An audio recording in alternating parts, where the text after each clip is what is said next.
श्री स्वामी समर्थ। उद्या नागपंचमी, पण या पवित्र दिवसामागे असलेली श्रद्धा आणि स्वामी समर्थांचे शिकवणं तुम्हाला माहिती आहे का?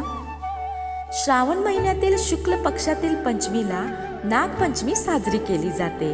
या दिवशी नागदेवतेची श्रद्धेने पूजा करून निसर्गातील प्रत्येक जीवाबद्दल आदर आणि करुणा व्यक्त केली जाते।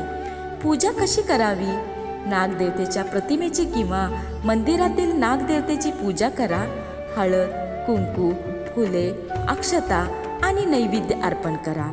मनापासून प्रार्थना करा। जिवंत नागाला दूध पाजण्यापेक्षा त्याची पूजा प्रतिमा किंवा मंदिरात करणे अधिक सुरक्षित आणि योग्य आहे। स्वामी समर्थ नेहमी भक्तांना श्रद्धा आणि सबुरीचा मार्ग दाखवतो। त्यांच्या शिकवणीत प्रत्येक जीवाबद्दल दया आणि अहिंसेची भावना महत्त्वाची आहे। म्हणून नागपंचमीच्या दिवशी केवळ पूजा न करता एखाद्या जीवाला त्रास होणार नाही याची काळजी घेणे ही सुद्धा खरी भक्ती आहे। नागदेवतेला नमन आणि अक्कलकोट स्वामी समर्थ चरणी कोटी कोटी प्रणाम।